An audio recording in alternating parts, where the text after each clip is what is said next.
안녕하세요. 법률사무소 정금의 박순배 변호사입니다. 안녕하세요. 저는 김나린 텍스앤 컨설팅의 김나린 세무사입니다. 반갑습니다.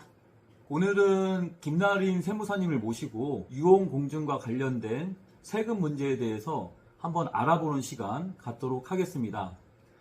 자, 그러면 첫 번째 제가 궁금한 게 하나 있습니다. 세무사님. 네. 유언공증을 하면 상속세 신고는 안 해도 되는 것인가요?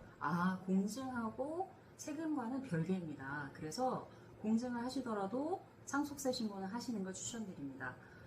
특히나 그리고 상속세가 나오지 않는 경우라도 저는 상속세를 신고하기를 추천해 드리는데요.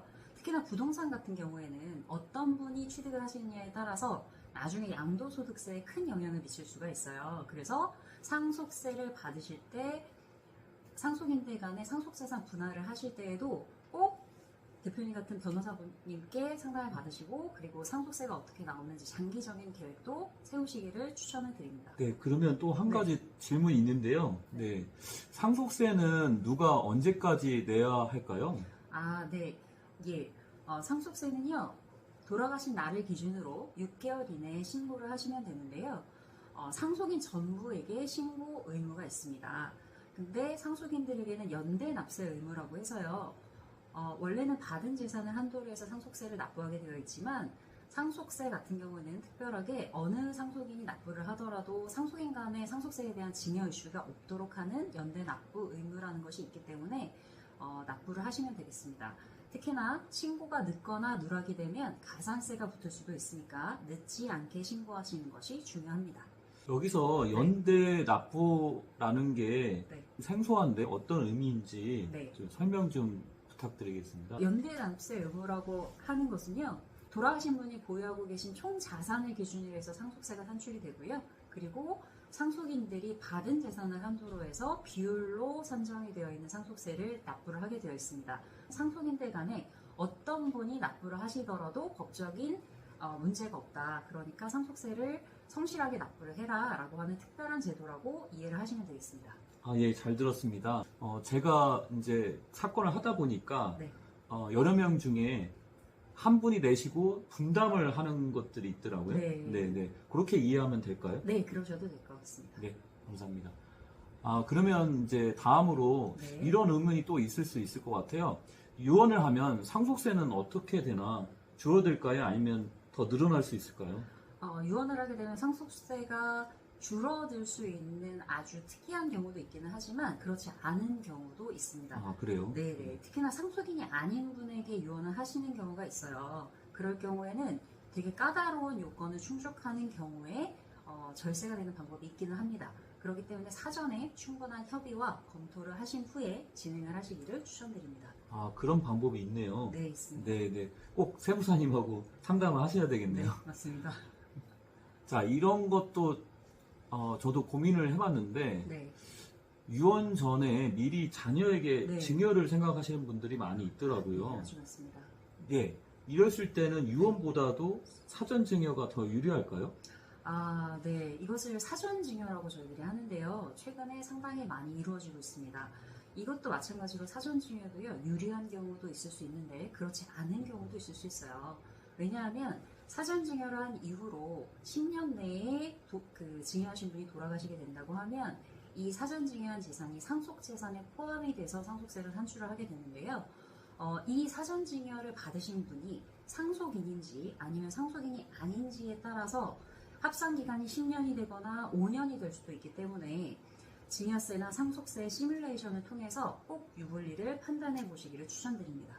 그렇군요. 이게 바로 유불리가 나오는 것이 아니고 네. 그 계산 과정이 복잡하기 때문에 네. 여러 가지 경우 수를 생각을 하면서 계산을 해야 네. 유리한지 불리한지 이게 네. 드러날 수 있겠네요. 네, 맞습니다. 그리고 증여를 하시는 분의 나이나 건강 상태나 이런 것들도 저희들은 종합적으로 고려를 해서 지금 사전에 증여를 하는 것이 나을지 아니면 그 상태로 보유를 하시다가 상속세로 넘어가는 것이 나을지를 판단을 해드리게 되는 거죠. 네, 궁금한 게 하나 더 있는데요. 네. 상속 재산의 가액을 네. 계산을 할 때 네. 사망 당시를 기준으로 그 가격을 네. 산출을 할까요? 아니면은 사전 증여 당시를 기준으로 산출을 할까요? 상당히 좋은 질문입니다.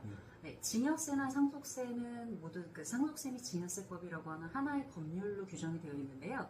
증여를 할 때는 증여 당시의 시가로, 상속이 일어났다고 한다 그러면 상속 개시 당시의 시가로 해서 저희들이 산출을 하게 되어 있어요.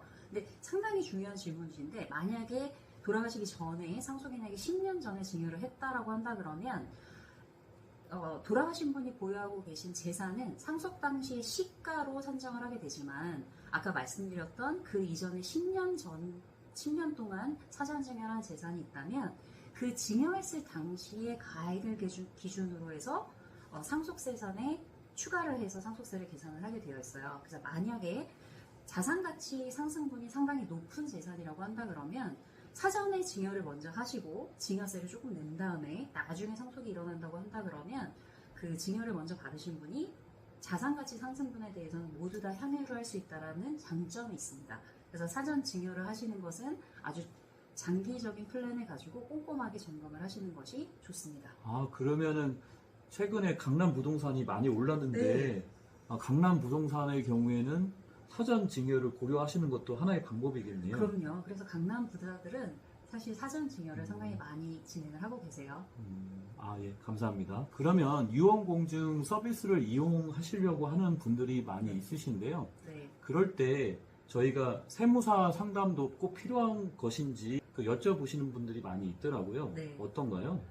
네. 조금 전까지 말씀드렸던 것처럼 유언 공증할 때 유언을 해서 자산을 받으시는 당사자가 상속인인지 선순위 상속인인지 아니면 상속인이 아니신지에 따라서 상속세가 상당히 크게 차이가 날 수 있기 때문에 대표님께 유언 공증에 대한 상담을 받으시고, 그리고 세무사에게도 꼭 세무상담을 함께 병행해서 받으시기를 추천드립니다. 예, 말씀 감사합니다. 감사합니다. 네, 오늘은 저희가 유언공증을 할 때 이제 많은 의뢰인분들이 상속세에 대해서 이렇게 궁금하신 점들이 많이 있었고, 그것 중에 한번 정리해서 세무사님께 한번 여쭤보았습니다. 오늘 이 영상 도움이 되셨다면 구독과 좋아요 부탁드리고요. 다음에 더 좋은 영상으로 찾아뵙도록 하겠습니다. 감사합니다. 감사합니다.